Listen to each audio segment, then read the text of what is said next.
Adishakti films. Madam जी आप इधर से हाँ, महिला वाली लाइन में।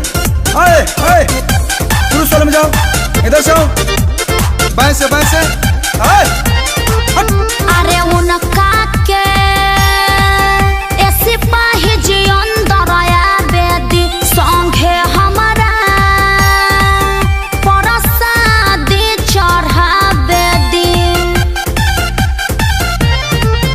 अरे उनका के ऐसे पाहे जी अंदर आया बेदी संगे हमारा परसादी चढ़ा बेदी। हर बड़े परेशान बाड़े देखी हैरान बाड़े होला बर्दाश्त न कराओ।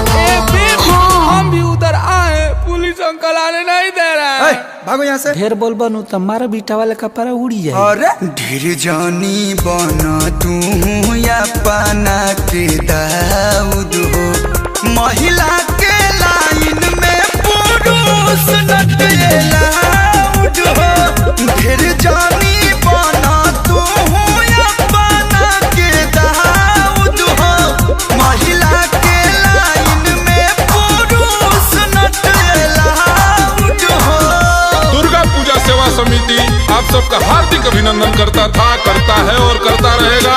अतः सारे भक्तजनों से निवेदन है कि आप सब सोशल डिस्टेंसिंग का पालन करते हुए मां का दर्शन करें। जय माता दी।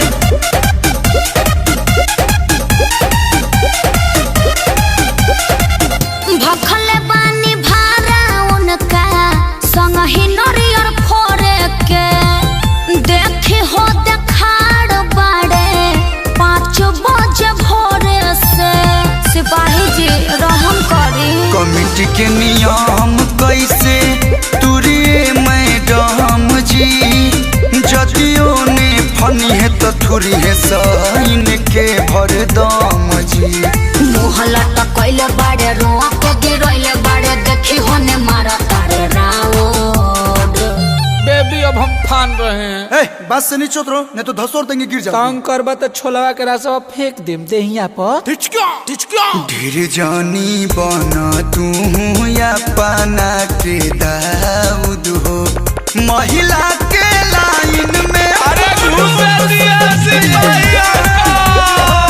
ढेर जानी बना तू या पाना के दाऊद हो, महिला के लाइन में पुरुष नटलाउड हो।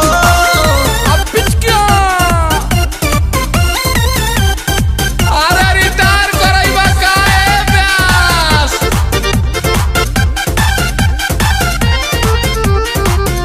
भगती में अतना ना चलेला चलान जी, डांटी इनकर काहे सुखबले बानी परान जी। अरे ये आएगा तो सभी लोग आने लगेंगे।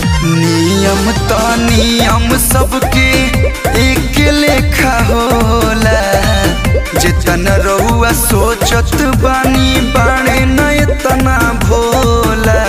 कलू अखिलेश के खारिज करे केस के रउआ पे बादेश के पराऊ। अरे सर आप इतने बड़े हो कि क्या लफड़ा में पड़े, आने दीजिए उनको। जाने दीजिए ना अंकल। अच्छा सुनो, ओढ़नी ओढ़ के नारियल चढ़ा लो। ओके तेड़ी आई बा मार देबे ढेला। ढेर जानी बना तू या पाना के दाऊद हो, महिला के लाइन में पुरुष नटलाउड हो। ढेर जानी बना तू अपना के दाऊद हो, महिला के लाइन में पुरुष नटलाउड हो। ओए लाइन से जाओ और दर्शन करो। आगे जान चलो।